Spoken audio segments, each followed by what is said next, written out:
The Green Sheet is a financial publication of the MWRA Advisory Board. The March 2015 installment highlights one of the most significant aspects of the Advisory Board's mission, the annual review of the Authority's proposed budget and capital spending plan.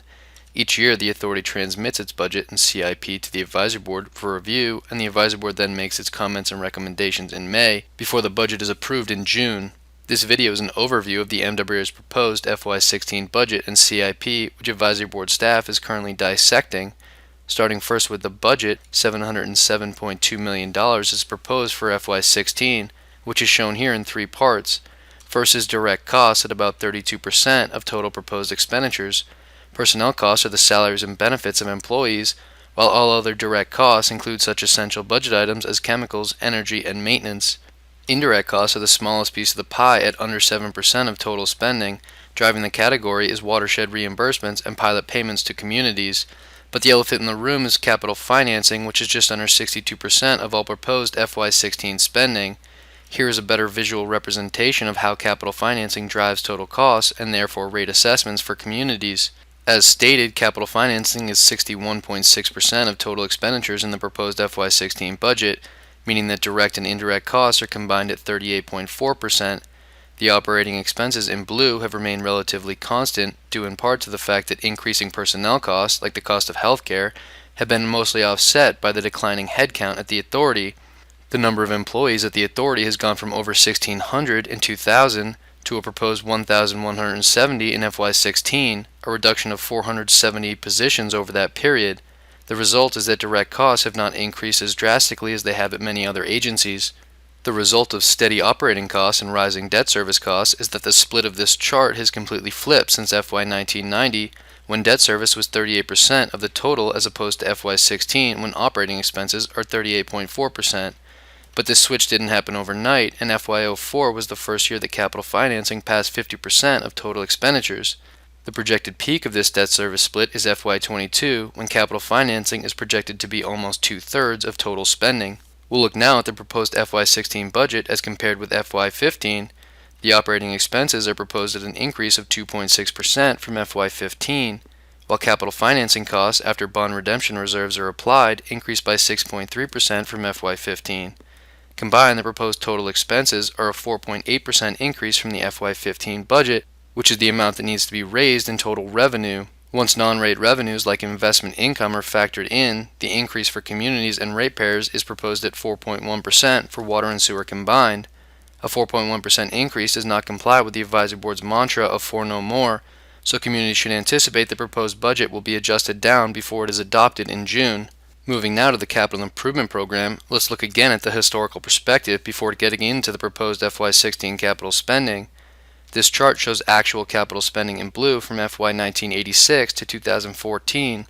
As longtime ratepayers will remember, there was an extended period from FY 1991 to FY 2003, during which annual capital expenditures averaged over $400 million per year. And because capital spending becomes future debt service, and debt service drives the budget and rates, the Advisory Board recommended the implementation of a 5-year CIP spending cap. Since FY04, the Authority has been operating their capital program under a spending cap set every 5 years. During the first cap period from FY04 to 08, spending dropped to an annual average of $178 million. The second cap period dropped further to $165 million per year, and the current cap is projected to finish at about $144 million per year. With this historical perspective in mind, let's look at projected FY15 and 16 capital spending. Most of these categories change from year to year based on the timing of projects, so we won't go through them all, but one change worth highlighting is the continued decline of CSO capital spending. This previously major capital spending category, with over $830 million spent through FY13, is scheduled to be mostly completed by December 2015. The last piece of the capital plan to discuss is the yearly list of changes. First, these are the projects added to the capital plan since last year. The most significant additions in the FY16 CIP are related to SCADA upgrades for waterworks and wastewater facilities. Together, $25.5 million for SCADA upgrades were added to the CIP, though most of the spending is projected to happen after the current cap period, ending in FY18. SCADA upgrades make up most of the newly added projects, which are only a portion of the total change in the FY16 CIP. The change to focus on here is the planned overhaul of Deer Island's combined heat and power system, which has increased substantially.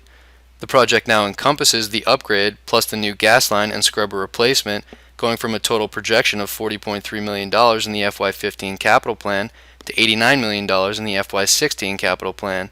Again, all of this additional spending is scheduled for after FY18.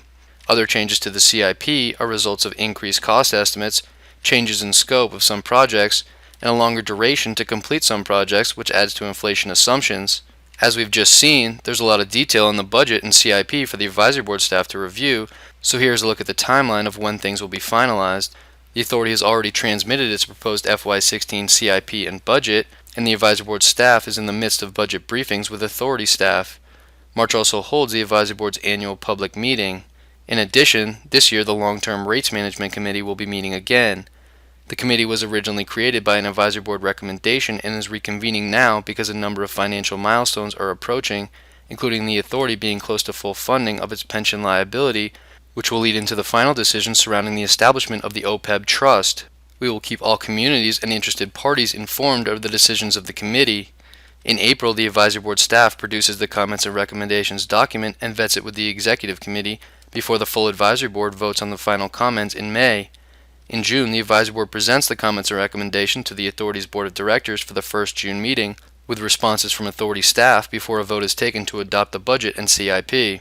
The green sheet is meant to be as brief as possible. If you'd like more comprehensive information, please view our website or feel free to contact us with any specific questions.